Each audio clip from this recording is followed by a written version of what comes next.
Sunday ngayon.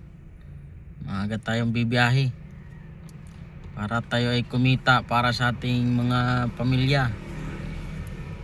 Sana ay bigyan kami ng maraming pasahero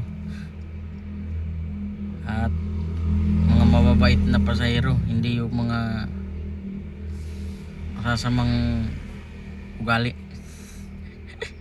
Kasi malimit may sakay ko.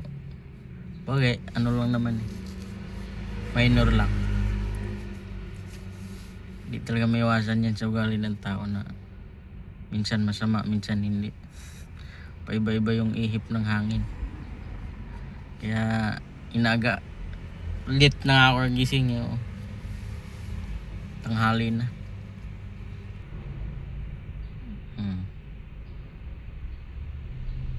Tay kami ng booking dito. Sana may mag-book na ano, inabot na ng umaga dahil sa galaan. Yan lang mga guys, thank you, bye.